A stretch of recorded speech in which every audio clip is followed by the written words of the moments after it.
Hello everyone. मेरा नाम शुभम कटियार है। और आज के इस वीडियो एपिसोड में निफ्टी को थोड़ा डिटेल में समझते हैं। और एक ये समझने की कोशिश करते हैं निफ्टी अभी फिलहाल रिसेंट कहाँ पे ट्रेड कर रहा है, क्या उसके लेटेस्ट सपोर्ट और रेजिस्टेंस हो सकते हैं, और आने वाले दिनों में क्या एक पॉसिबिलिटीज लग रही हैं निफ्टी को, फर्दर निफ्टी का डायरेक्शंस को डिफाइन करने के लिए क्या पॉसिबिलिटीज लग रही हैं। तो बेसिकली कोई भी ट्रेडिंग का कॉन्सेप्ट होता है, कोई भी इंडिकेटर्स होते हैं, या फिर तो कोई भी टूल होता है, जैसे कि सपोर्ट एंड रेजिस्टेंस का टूल है, बहुत ही इंपॉर्टेंट रोल प्ले करता है वो एलॉयड वेव के साथ साथ। अगर हम एलॉयड वेव के साथ सपोर्ट एंड रेजिस्टेंस को मर्ज कर देंगे तो क्लियरिटी और कॉन्सेप्ट बहुत ही अच्छे से क्लियर होते चले जाएंगे। अब जैसे फॉर एग्जांपल मैं आपको एक छोटा सा एग्जांपल ले रहा हूँ जिसमें कोशिश करूंगा एक्सप्लेन करने की। एक डाउनवर्ड डायरेक्शन में मूवमेंट स्टार्ट हुआ था 18 अक्टूबर के बाद से, और वो मूवमेंट यहाँ तक आया। उसके बाद फिर से एक करेक्टिव मूव हमें देखने को मिला और एग्जिस्टिंग डायरेक्शन में मार्केट जाने लगा।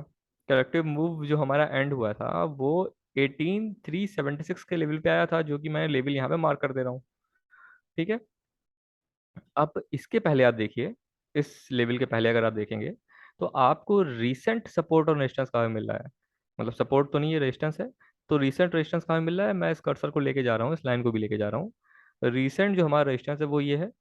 जो रीसेंट रेजिस्टेंस होता है वो एक एक पॉसिबिलिटी हो जाती है कि मतलब कभी भी जो मार्केट होगी अगर उस रेंज पे आएगा तो हमको एक झटका देखने को मिलेगा। और देखिए निफ्टी यहाँ से जैसे ही यहाँ पे आया, जैसे ही इस रेंज में आया, वैसे ही हमको एक रिवर्सल देखने को मिला, जिसको कि मैं यहाँ पे एक मार्क कर दे रहा हूँ सर्कल के थ्रू। ठीक है। निफ्टी जैसे ही इस रेंज में आया, एक हमें रिवर्सल देखने को मिला। फिर निफ्टी ने एक अपवर्ड मूवमेंट की तरफ निफ्टी ने कोशिश की जाने की, करेक्टिव मूव था। उसी लेवल के आसपास से एक डोजी इसने बना दी और डाउनवर्ड डायरेक्शन में नीचे मार्केट ने कंटिन्यू किया। जो एक करेक्टिव मूव था, शॉर्ट टर्म जो करेक्टिव मूव था, वो हमारा कंप्लीट हो गया 13 जून के पास आसपास। और 13 जून के बाद में आप देख रहे हैं कैसी कैसी आपको कैंडल्स देखने को मिली है, बहुत ही खतरनाक एक बुलिश मोमेंटम आपको देखने को मिल रहा है। और लेटेस्ट रेजिस्टेंस कहाँ पे आया एग्जैक्टली exactly, जो हमारा एक क्रूशियल जो हमारा एक रेजिस्टेंस था, वहीं पे आकर के मार्केट खड़ा हुआ है। अब आप समझिए कि ये जो रेजिस्टेंस है ये बहुत ही स्ट्रॉन्ग रेजिस्टेंस हो गया है। ये एक जैसे अपना घर होता है ना, घर में एक छत होती है और एक जमीन होती है, फ्लोर होता है। तो छत जो होगी वो रेजिस्टेंस हो गया और फ्लोर हो गया वो सपोर्ट हो गया। ठीक है। अब अगर आपको जो आपका जो ऊपर छत है अगर उसको तोड़ना है तो आप कॉन्टिन्यूअस उस जगह पे अगर आप लगातार हैमर्स और ड्रिल से अगर आप उस चीज पे आप तोड़ते रहोगे, वार वार करते रहोगे, तो कुछ समय के बाद वो जो दीवार है, जो मतलब रेजिस्टेंस का लेवल है, वो ब्रेक होना ही होना है, वो निश्चित होना है। तो प्रेजेंट सिनेरियो में देखते हुए ऐसा लग रहा है कि जो हमारा एक रेजिस्टेंस का जो लेवल था वो उस पे लगातार निफ्टी तोड़ने की कोशिश कर रहा है, और हो सकता है आने वाले दिनों में सक्सीड भी हो सकता है, या फिर तो सक्सीड ना हो पाए और हमको एक डाउनवर्ड डायरेक्शन में एक मूवमेंट देखने को मिल जाए। अगर ऐसा होता है, अगर डाउनवर्ड डायरेक्शन में मूवमेंट देखने को मिलता है, तो ये जो नंबरिंग मैंने की हुई है, वेव 1 यहाँ पे मार्क किया हुआ है, वेव 2 यहाँ पे मार्क किया हुआ है, वेव 3 एक यहाँ पे मार्क किया हुआ है, फिर वेव 4 का करेक्शन मार्क किया हुआ है, ये इनवैलिड हो जाएगा। देखिए नंबरिंग आप मल्टीपल फेज में एलॉयड वेव की कर सकते हैं, क्योंकि रूल्स के हिसाब से आपको नंबरिंग करनी है बेसिकली। तो ये श्योरिटी के साथ नहीं कहा जा सकता है कि भाई मार्केट अभी वेव 5 में है, लेकिन हाँ ऐसा लग रहा है कि मार्केट वेव 5 में है, क्योंकि बुलिश मूव थोड़ा सा लग रहा है। अब ये वीकली टाइम फ्रेम का चार्ट है। ठीक है। अब इस लेवल पे एक मैंने चार्ट शेयर किया हुआ था, मतलब मैं ट्रेडिंग वीडियो में बहुत दिनों से नहीं बना पा रहा हूँ, मैंने अपने ट्रेडिंग व्यू चैनल पे एक शॉर्ट टर्म सपोर्ट के हिसाब से कुछ शेयर किया हुआ, देखता हूँ क्या शेयर किया हुआ है, ये देखिए। ओपन हो जाए। देखिए यहाँ पे मैंने 1 घंटे के टाइम फ्रेम पे एक वेव 4 के बाद से कुछ शेयर किया हुआ है। क्या शेयर किया हुआ है कि भाई मैं ये सोच रहा हूँ कि हमारा वेव 4 जो था वो 15,194 पर कंप्लीट हो गया है। उसके बाद से हमें 5 वेव्स देखने को मिली। हमने ये एज्यूम किया कि हमारा वेव 1 हो गया, उसके बाद या ये वेव वन हो गया, ये वेव टू हो गया, वेव थ्री हो गया, वेव फोर हो गया, ये वेव फाइव हो गया। मतलब हमने एक समराइज करने की कोशिश की कि हमारा वेव वन यहाँ पे कंप्लीट हो गया, वेव टू के लिए रिट्रेसमेंट देखने को मिला, एक छोटा सा हमको एक वेज टाइप का पैटर्न या सॉरी फ्लैग टाइप का पैटर्न देखने को मिल रहा है जैसे इसका ब्रेकआउट होता है, फिर से एक बुलिश मूव आता है, और एग्जैक्टली एक एक टूल ले लेते हैं और एक ड्राइंग टूल लेते हैं। देखिए मूवमेंट कहाँ पे आपको देखने को मिल रहा है ये समझना बहुत ही जरूरी है। मूवमेंट कहाँ पे देखने को मिल रहा है, ये जो हमारा रिसेंट का जो लेवल है ये हमारा रेजिस्टेंस का लेवल है। मार्केट यहाँ तक पहुंचा, उसके बाद से एक बहुत ही खतरनाक सी दीवार बनी हुई थी, मतलब एक खतरनाक सा रेजिस्टेंस बना हुआ था। मार्केट यहाँ पे गया, एक हमें रिवर्स मूव देखने को मिला, और जैसे ही यहाँ पे ब्रेकआउट हुआ, मतलब गैप डाउन गैप अप के साथ जो ओपनिंग हुई है, जैसे ही इसके वो मार्केट गया, एक हमें फिर से एक बुलिश मूव देखने को मिला।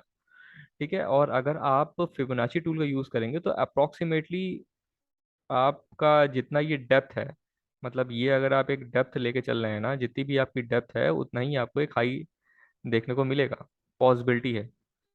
जैसा कि रूल्स बोलते हैं, ड्राइंग्स को मैं डिलीट कर देता हूँ। ठीक है, फिर हमारा वेव वन यहाँ पे कंप्लीट हो गया, वेव टू यहाँ पे कंप्लीट हो गया, वेव थ्री यहाँ पे हो गया। ठीक है, यहाँ पर वेव थ्री मैंने मार्क तो किया हुआ है, लेकिन यहाँ पे ये भी पॉसिबिलिटी हो सकती है कि ये हमारा वेव ए हो, ठीक है, ये हमारा वेव बी हो, और यहाँ पे आके कहीं वेव सी हो गया हो। देखिए पॉसिबिलिटीज को नकारा नहीं जा सकता है, आपको एक अल्टरनेटिव तो लेके चलना ही पड़ेगा। मतलब एक हमारा मेन रूट हो गया, और अगर ऐसा नहीं होता है तो हमारे पास क्या ऑप्शन होता है, ये आपको कैलकुलेट करना ही पड़ेगा। ठीक है, तो अभी देखते हैं यहाँ से क्या हुआ। अ, यहाँ के बाद क्या हुआ, हम अपना प्ले करते हैं। देखिए इसके बाद से क्या हुआ कि निफ्टी अपने चैनल की बाउंड्री को टच किया निफ्टी ने, और उसके बाद निफ्टी नीचे आ गया। अब सबसे इंपॉर्टेंट और क्यूरियस क्वेश्चन होता है कि मैंने चैनल ड्रॉ कैसे किया। अब देखिए चैनल ड्रॉ कैसे किया, उसके लिए आपको फिर से यहाँ पे आना पड़ेगा, और 4 घंटे के टाइम फ्रेम पे आना पड़ेगा। इसको मैं जूम आउट कर देता हूँ, जूम आउट। ठीक है, हमारा लेटेस्ट सपोर्ट और रेजिस्टेंस कहाँ बन रहा है, हमारा लेटेस्ट सपोर्ट और रेजिस्टेंस जो हमारा एक हमें स्विंग जो हाई था जहाँ से मार्केट ने डाउनवर्ड डायरेक्शन में जाना चालू किया था, वो सबसे पास का हमको ये देखने को मिल रहा है। हमने क्या किया, यहाँ से एक लाइन खींची, और भाई हमारा मार्केट यहाँ पे था, एक डाउनवर्ड डायरेक्शन आ चुका था। जो डाउनवर्ड डायरेक्शन होता है ये जिगजैग का मूवमेंट होता है। जिगजैग के मूवमेंट का क्या मतलब है, जिगजैग के मूवमेंट का मतलब है भाई ये करेक्टिव मूव है।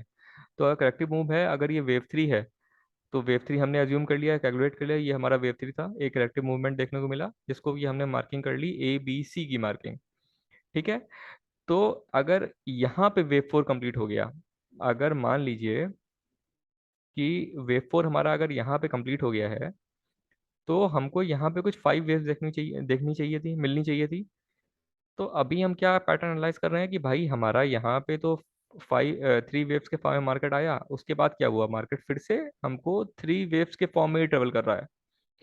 तो इसका मतलब ये हो गया कि भाई ये कुछ हमारा फ्लैट की तरफ जा रहा है, क्योंकि फ्लैट के जो कॉम्बिनेशन होते हैं ए बी सी के, तो वेव ए में 3 वेव्स होती हैं, ए बी सी।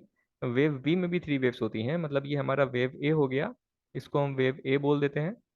ये हमारा वेव बी हो गया, और हम ऐसा ऐसा कुछ मूवमेंट हमको देखने को मिल सकता है वेव सी के लिए, जिसमें कि वेव ए ये हो सकती है, wave one, wave two, wave three, wave four and wave five, और यहाँ पे पैटर्न जाके कंप्लीट हो सकता है। और इन केस अगर ऐसा नहीं हुआ, तब क्या करेंगे, अगर इन केस ऐसा नहीं हुआ, तो फिर दिमाग लगाते हैं क्या करना है, एक अल्टरनेट काउंटिंग्स लेके चलनी होंगी। फिलहाल सब ड्राइंग टूल्स को डिलीट कर देते हैं, और आपको ये कॉन्सेप्ट समझ में आ गया होगा कि भाई मैंने यहाँ पे चैनल्स क्यों ड्रॉ की। ठीक है, तो बहुत ही कोई रॉकेट साइंस नहीं है, बस ब्रेन का यूटिलाइज करते हुए कुछ ना कुछ आपको करते रहना है। स्टॉप लॉस देखिए यहाँ पे हिट होंगे, आप बच नहीं सकते हैं, आप ये नहीं सोच सकते हैं कि जो मैंने एनालिसिस की है भाई वही पत्थर की लकीर है, ना ना ना। झटका तो लगना है, सभी को लगना है। ठीक है, तो ये आपको यहाँ पे व्यू समझ में आ गया। अगर ये 1 2 3 नहीं होगा तो क्या होगा, ये ABC का मूवमेंट हो जाएगा। ठीक है, लेकिन एक्चुअली ये जो हाई था, इसने अपने लेटेस्ट जो स्विंग हाई था उसके ऊपर ब्रेक किया हुआ है।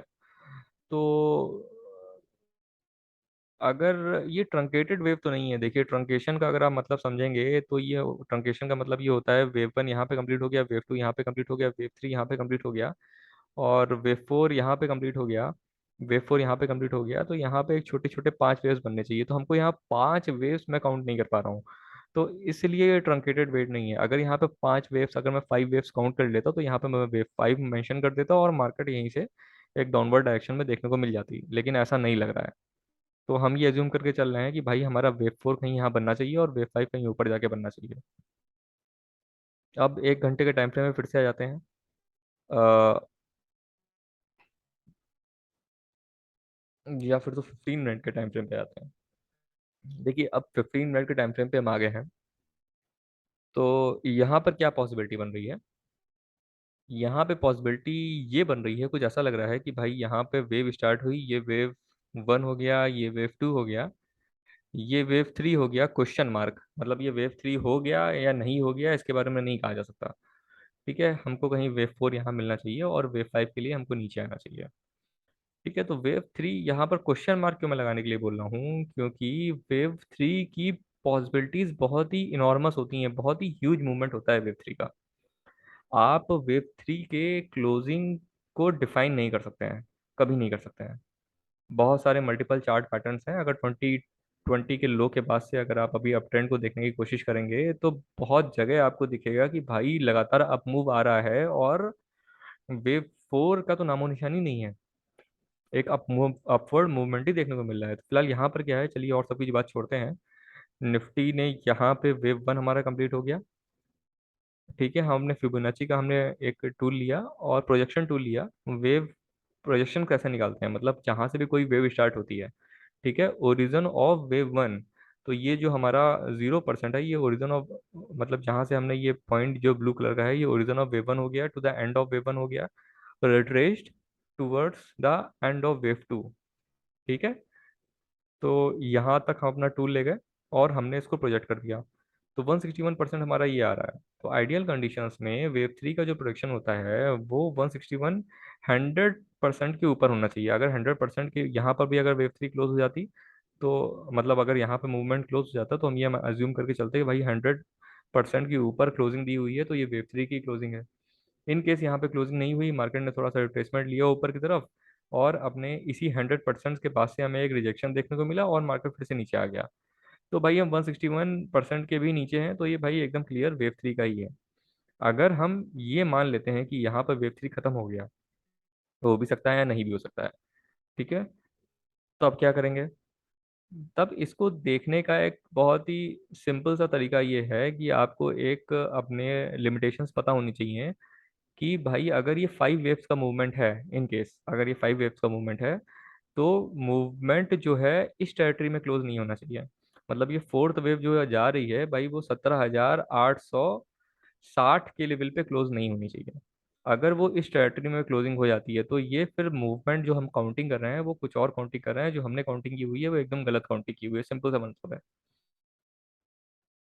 तो वेव फोर कहाँ तक क्लोज हो सकता है? अब बहुत ही इंपॉर्टेंट क्वेश्चन ये है कि वेव फोर क्लोजिंग कहाँ पे हो सकती है। अब इसको भी डिलीट कर देते हैं और ये जो फिबोनाची का एक्सटेंशन टूल था इसको भी डिलीट कर देते हैं। अब कोशिश करते हैं समझने की वेव फोर कहाँ तक जा सकता है।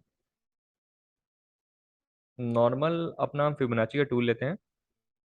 ठीक है, देखिए 2-3 तरीके हैं इसको कैलकुलेट करने के लिए। या एंटायर वेव के मूवमेंट को भी मॉनिटर किया जा सकता है, मतलब हम वेव वन से भी चल सकते हैं और वेव थ्री से भी चल सकते हैं। तो हम वेव वन से चलते हैं और वेव थ्री तक जाते हैं। ठीक है, तो आइडियल कंडीशंस में अगर ये एक डाउनवर्ड मूवमेंट, अगर हेल्दी मूवमेंट है, तो भाई 38% के ऊपर क्लोजिंग नहीं देना चाहिए और मार्केट यहीं से डाउनवर्ड डायरेक्शन में आ जाना चाहिए। ठीक है, एक तो बात ये हो गई, लेकिन ऐसा नहीं लग रहा है क्योंकि मूवमेंट जो है यहाँ से बुलिश दिख रहा है और यहाँ पे कंसोलिडेट कर रहा है। तो इस कंडीशन में क्या कर सकते हैं, एक और काम कर सकते हैं। देखिए हमें अपना एक लेवल पता था कि मार्केट को जो है वो वेव वन की टेरिटरी में क्लोजिंग नहीं देनी है। अगर जब तक ये क्लोजिंग नहीं देगा तब तक हम एज्यूम कर सकते हैं कि हम एक इम्पल्सिव मूवमेंट में हैं। ठीक है। और अगर हमें कुछ ऐसा देखने को मिलता है कहीं भी, तो सबसे सिंपल सा तरीका होता है कि भाई एक फिबोनाची एक्सटेंशन टूल लीजिए, एक डाउनवर्ड डायरेक्शन में आ जाइए जहाँ पर वेव थ्री कंप्लीट हो रही है, जहाँ तक गई है और जहाँ तक इसने रिट्रेस किया है, हमको 100% देखने को मिल रहा है यहाँ पे। तो हम भाई ये एज्यूम मान के चल सकते हैं, मतलब हम एजम्पशन कर सकते हैं कि मार्केट को यहाँ तक आने की मार्केट की संभावना है। हो सकता है यहाँ तक ना भी आए, लेकिन आप पॉसिबिलिटी आप एक मान के चलिए कि मार्केट यहाँ तक आ सकती है। हो सकता है कल आपको एक गैप अप मूवमेंट देखने को मिले, और 200, ये जो रेड लाइन है ना, ये 200 डेज का मूविंग एवरेज है। ये भाई आप मानिए चाहे ना मानिए, बहुत ही इंपॉर्टेंट लाइन है, बहुत ही इंपॉर्टेंट लाइन है ना। ये लाइन हमेशा ही सपोर्ट और रेजिस्टेंस का बहुत ही अच्छे से पालन करती है। देखिए, गैप डाउन हुआ, मार्केट ने कहाँ से सपोर्ट लिया? 200 डेज के मूविंग एवरेज से। और उसके बाद से मार्केट ऊपर आया, फिर से इसी रेंज के आसपास से एक सपोर्ट लिया, फिर से ऊपर आया। अब फाइनली इसको तोड़ तो दिया और मार्केट नीचे है, तो अब यहाँ पे मतलब मार्केट इसी लेवल पे पहुंच गया है, तो यहीं पे कंसोलिडेट करने लगा है। एकदम से नहीं तोड़ सकता है इसको, कोशिश कर सकता है तोड़ने की। हो सकता है एक मार्केट ऊपर जाए और डोजी बना के नीचे आ जाए, एक डाउनवर्ड डायरेक्शन में आ जाए, पॉसिबिलिटी है। तो ये प्रोबेबिलिटीज एंड पॉसिबिलिटीज का ही गेम होता है, आपको स्टॉप लॉस के साथ ट्रेडिंग करनी है इसमें। और मेरे हिसाब से मुझे ऐसा लग रहा है कि ये गैप भी मुझे दिख रहा है, तो गैप वेव थ्री का क्रूशियल एक पार्ट होता है, बहुत ही इंपॉर्टेंट एक पार्ट होता है गैप्स।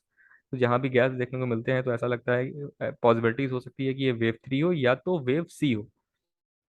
ठीक है, ये करेक्टरिस्टिक्स होती हैं वेव की, जिसपे कभी अगर समय मिलेगा तो डिटेल में वीडियो बनाएंगे, तब एक डिटेलिंग समझेंगे। लेकिन फिलहाल के लिए, जब तक मार्केट अपना वेव वन की टेरिटरी में क्लोज नहीं हो रहा है, हम अपॉर्चुनिटीज ढूंढेंगे सेल साइड के लिए ही, हम बाय साइड के लिए अपॉर्चुनिटीज नहीं ढूंढेंगे। और देखिए, निफ्टी है, निफ्टी में गैप अप और गैप डाउन बहुत सारे होते हैं। तो फिलहाल आज तो मुझको ऐसा ही लग रहा है कि हो सकता है कल एक आपको गैप अप मूवमेंट देखने को मिले, और गैप अप देखने के मूवमेंट देखने के बाद से ये जो आपका एक लेवल है ना, जिसको कि अभी मैं मार्क कर दे रहा हूँ, यहाँ से, ये जो एक जोन है, ये बहुत ही एक इम्पॉर्टेंट सपोर्ट और रेजिस्टेंस का जोन है। देखिए, मार्केट यहाँ पे आई, उसके बाद यहाँ से इसने रिजेक्शन लिया, फिर मार्केट नीचे आई, फिर रिजेक्शन लिया, फिर नीचे आई, और फाइनली इसने इसको ब्रेक किया, और फिर मार्केट इसी रेंज के आसपास से टहली है। तो आप, मुझे ऐसा लग रहा है कि पॉसिबिलिटी ये है कि मार्केट गैप अप ओपनिंग हो और इसी रेंज के आसपास से रिजेक्शन ले करके एक फाइनल एक मूवमेंट हमें डाउनवर्ड डायरेक्शन में दे।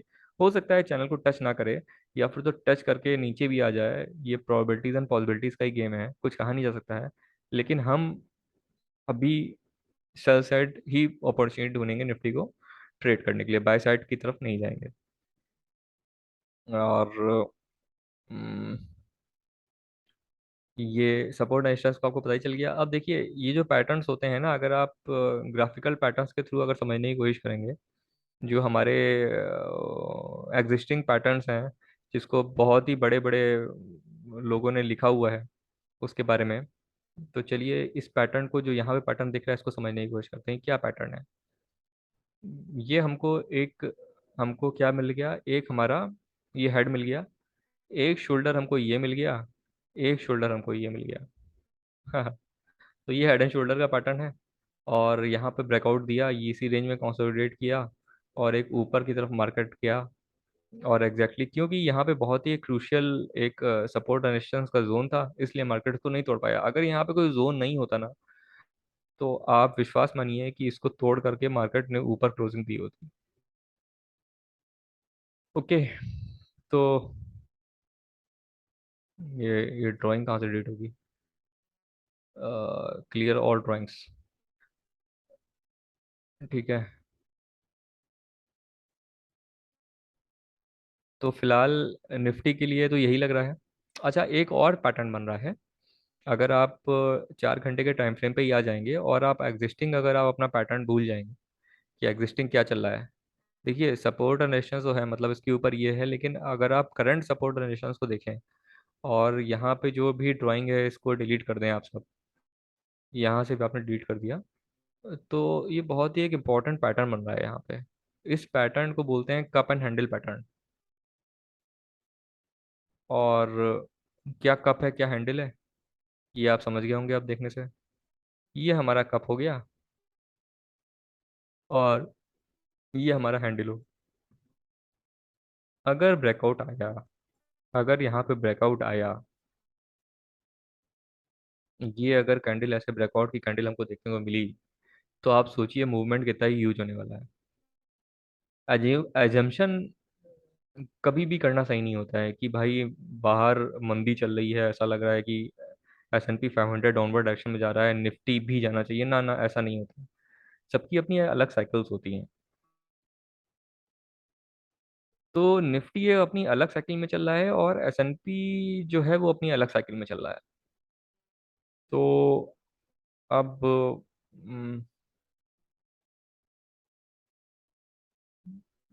वीकली टाइम फ्रेम पे, मंथली टाइम फ्रेम पे तो ऐसा कुछ भी नहीं लग रहा है।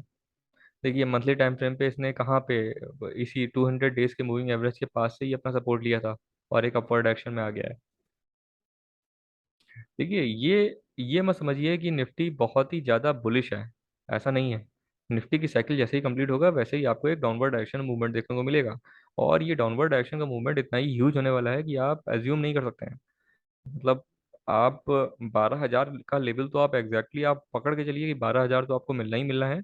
और ऊपर वाला अगर चाहेगा, हाँ, मतलब अगर करेक्ट जो एक बहुत ही बड़ा सा बुलिश मूव आया है, और ये बुलिश मूव जो है ये करेक्ट तो होना ही होना है। और अगर करेक्शन आएगा तो ये बहुत ही खतरनाक करेक्शन आएगा, हवा नहीं लगेगी किसी को। मतलब 2023 का जो साल होगा वो एक करेक्टिव, मतलब एक कंप्लीट ईयर में करेक्शन दिख रहा है, ऐसा लग रहा है कि आप 6-7 महीने का करेक्शन आप निफ्टी में देख सकते हैं। और इसमें लोग बहुत ही हिलने वाले हैं, उनको समझ में नहीं आएगा निफ्टी में क्या हो रहा है। अच्छा एक चीज़ और मैं क्लियर आउट करना चाहूँगा कि प्रोजेक्शंस कहाँ तक जा सकता है, मतलब वेव 5 का मूवमेंट जो हो सकता है वो कहाँ तक हो सकता है। तो एक सिंपल सा एक कॉन्सेप्ट होता है जिसको कि मैं यहाँ पे ड्रॉ कर देता हूँ। ये हमारा वेव 1 हो गया, ये हमारा वेव 2 हो गया, ये हमारा वेव 3 हो गया, यहाँ पे कहीं आके वेव 4 खत्म हो गया, यहाँ पे कहीं आके वेव 5 खत्म हो गया। ठीक है, वेव्स को अपना हम मार कर लेते हैं। ये हमारा एक एक कोशिश की, एक साइकिल ड्रॉ करने की, ये हमारी एक साइकिल हो गई, ठीक है। ये एक इम्पल्सिव वेव हो गई हमारी। अब अगर आपको वेव 5 के प्रोडिक्शंस कैलकुलेट करना है तो आप क्या करेंगे। आप सबसे पहले समझिए कि आप वेव 3 के लिए क्या करेंगे। वेव 1 का हमेशा वेट करना चाहिए, वेव 1 का हमेशा वेट करना चाहिए। वेव 1 बन गया, जब आप एक क्लियर कंफर्म हो जाते हैं कि भाई वेव 1 बन गया, आपको क्लियर 5 वेव्स देख जाती हैं वेव 1 में, तो एज्यूम करते हैं आप वेव 1 बन गया। वेव 2 का करेक्शन कितना होता है, वेव 2 के करेक्शन को कोई कैलकुलेट नहीं कर सकता है। वेव 2 का करेक्शन बस 100% वेव 1 का करेक्शन, मतलब वेव 2 जो है वो 100% ऑफ वेव 1 तक करेक्ट नहीं हो सकता है। ठीक है, वेव 2 का करेक्शन जब हो जाता है, जब हम वेव 2 को डिफाइन कर लेते हैं, तो हम क्या करते हैं, हम अपना टूल लेते हैं, वेव 1 से चालू करते हैं, वेव 1 तक जाते हैं और वेव 2 तक रिट्रेस कर देते हैं जहां भी हमारा करेक्शन कंप्लीट हो गया है। तो वेव 3 का मूवमेंट बहुत ही ह्यूज होता है, मतलब वेव 3 100% के ऊपर वेव की क्लोजिंग होनी चाहिए वेव 3 की। वेव 3 161% भी क्लोज हो सकती है, जा सकती है, 261 भी जा सकती है, 327 भी जा सकती है, या इसके ऊपर भी जा सकती है। तो वेव 3 को हमेशा ट्रेल करना चाहिए, जहां भी आपको ट्रेलिंग ट्रेलिंग स्टॉप लॉस के अलग से रूल्स होते हैं, तो वो एक सेकेंडरी मैटर है। हम ये जूम कर रहे हैं यहाँ पे इस ग्राफिकल डायग्राम के हिसाब से कि वेव 3 हमारा यहाँ पे कंप्लीट हो गया है। ठीक है, अब क्या करेंगे, वेव 3 कंप्लीट हो गया, उसके बाद वेव 4 के करेक्शन का वेट करेंगे। वेव 4 का करेक्शन कहाँ कहाँ तक जा सकता है। हम क्या करेंगे कि हम एक कंप्लीट एक रेंज ले लेंगे। एक तो हमको पता चल गया भाई हमारा एक लेवल है, वो तो ये है ही कि वेव 4 जो है वो इस रेंज में क्लोजिंग नहीं देना चाहिए। ठीक है, उसके बाद क्या करेंगे, फिबोनाची का रिट्रेसमेंट टूल लेंगे, वेव 1 से वेव 3 तक अपना हम मार्किंग कंटिन्यू कर देंगे। ठीक है, वेव पहला जो हमारा सपोर्ट रेजिस्टेंस का लेवल प्ले करेगा वो हमारा 38% का मेजर एक लेवल होगा। मतलब आइडियल कंडीशंस में वेव 4 जो है यहाँ तक करेक्ट हो जाना चाहिए। इन केस अगर करेक्ट नहीं होता है और इसके नीचे जाता है तो 50% तक तो क्लोज हो ही जाना चाहिए। अगर 50% तक भी क्लोज नहीं होता है तो इसका मतलब हो गया कि इस वेव में बुलिशनेस में थोड़ी सी कमी है। भाई अगर बुलिशनेस होती तो फिर इतना नीचे नहीं आता। फिर यहीं से ही बाउंस बैक ले लेता, मतलब एक रिट्रेसमेंट आया था वेव फोर का, और यहीं से हमको एक अप ट्रेंड देखने को मिल जाता। ठीक है। फॉर एग्जाम्पल, अगर आपकी गाड़ी 100 किलोमीटर पर आवर की स्पीड पे चल रही है, तो अगर आपको उसी डायरेक्शन में कंटिन्यू करना है, तो भाई आप गाड़ी को चलते चलते एकदम जीरो क्यों करोगे? आप ब्रेक लोगे, लेकिन आप एकदम जीरो तो नहीं करोगे ना, स्पीड तो आप मेंटेन ही करोगे। हो सकता है आप 60 तक लेके आओ, लेकिन उसके बाद फिर से आप चले जाओगे आगे। इन केस अगर आपको कहीं ढाबे ढाबे रुकना है, तो आपको भाई एकदम 0% पे आना पड़ेगा। 0% पे आएंगे तो आपकी स्पीड खत्म हो जाएगी। फिर से गाड़ी जब रुकेगी तो आपको एक फ्रेश एक पैटर्न लेके चलना पड़ेगा। तो ये एग्जाम्पल है छोटा सा, ठीक है। तो आइडियल कंडीशंस में यहाँ तक करेक्शन कंप्लीट हो जाना चाहिए। इन केस अगर 38% पे कंप्लीट नहीं हो रहा है, तो भाई ये 50% तक जाना चाहिए। 50% तो कंप्लीट हो ही जाना चाहिए। अगर 50% पे भी अगर कंप्लीट नहीं हो रहा है, तो आप ये एक दिमाग में डाल के बैठ जाइए कि भाई ये वेव, इम्पल्सिव वेव की काउंटिंग तो नहीं लग रही है। ठीक है, तो ये एक वेव फोर हो गया। अब हमारा वेव फोर का भी आपको पता चल गया, वेव फोर का क्या हिसाब किताब है। ठीक है। अगर आप कंप्लीट मतलब स्टार्ट ऑफ वेव वन से अगर आप रिट्रेसमेंट देखोगे तो 38% होता है, और अगर आप वेव थ्री का ही रिट्रेसमेंट देखोगे तो 61% होता है। ये हमारा 61% आ रहा है, मतलब 38 से 61% के बीच की रेंज होती है। अब हम थे अपना वेव फाइव में। तो वेव फाइव में क्या होता है? अब वेव फाइव में फिर से प्रोजेक्शन पे आ जाइए। Start of wave one two the end of wave three. ठीक है। वेव थ्री एंड हो गया, और हमें वेव फोर का करेक्शन तो पता ही है, तो हम वेव फोर के करेक्शन पे आ गए। ठीक है। उसके बाद हम क्या करेंगे? अ, हम एक काम करते हैं, टूल ले लेते हैं अपना, जैसे कि मैंने यहाँ पर सेव किए हुए हैं। यहाँ पर कैसे टेम्पलेट्स को सेव करते हैं, ये एक सेपरेट टॉपिक मैं आपको बता दूंगा। अभी हम फिलहाल वेव फाइव पे आते हैं, नॉर्मल प्रोजेक्शंस पे आते हैं। ठीक है। तो नॉर्मल प्रोजेक्शंस क्या बोलते हैं? नॉर्मल प्रोजेक्शंस बोलते हैं कि वेव फाइव को 38% पे क्लोज होना चाहिए, 61% पे, 80% केसेस में क्लोज हो जाना चाहिए। इन केस अगर 61% पे क्लोज नहीं होता है, तो कंडीशन क्या बोलती है भाई? 100% पे तो हो ही जाना चाहिए। 100% बहुत ही रेयर होता है, मतलब वेव फाइव जो होता है वो 100% के ऊपर तो नहीं जाता है, लेकिन आप एक्सेप्शंस मान के चलिए, निफ्टी में कुछ भी हो सकता है। तो आपको वेव फाइव की क्लोजिंग पता चल गई, जो एक रेंज होती है वो पता चल जाएगी, तो वेव फाइव यहाँ तक क्लोज हो सकता है। तो अभी आप जो भी आप हिसाब किताब लगाएंगे एलॉयड वेव से, तो आपको ये तो क्लियरिटी हो ही जाएगी कि भाई हमारा एक 80% to 90% का रेंज कहाँ तक आ रहा है। आ, चलिए, निफ्टी को तो मैंने एक्सप्लेन कर दिया, ऐसा मैं समझ रहा हूँ। और इन केस अगर कोई डाउट होगा, तो प्लीज़ कमेंट्स में पूछिएगा ज़रूर, मैं कोशिश करूँगा रिप्लाई करने की। एक सोचा तो था कि वीकेंड में एक वीडियो बनाऊंगा जिसमें मैं शेयर्स को शेयर करूंगा, मतलब कुछ ऐसी कंपनीज को आपके साथ शेयर करूंगा जिनमें कि पोटेंशियल दिख रहा है। एक अपवर्ड डायरेक्शन में बहुत ही ह्यूज पोटेंशियल दिख रहा है, लेकिन ऐसा नहीं हो पाया। तो कोशिश करता हूँ आने वाले दिनों में एक दो वीडियो आपको देने के लिए, जिससे मैं निफ्टी का तो मैं एक एनालिसिस कंटिन्यू ही कर रहा हूँ, मतलब या तो मैं ट्रेडिंग व्यू पे शेयर करूंगा या तो यूट्यूब पे शेयर करूंगा, वो तो मेरा कंटिन्यू ही रहेगा। और एडिशनल आपको नॉलेज मैं कैसे शेयर कर सकता हूँ जो मेरे पास है, उसके लिए मैं कोशिश कर रहा हूँ कि कुछ सॉलिड प्लान के साथ आऊँ जल्दी ही। चलिए, धन्यवाद ये वीडियो देखने के लिए। Thank you very much.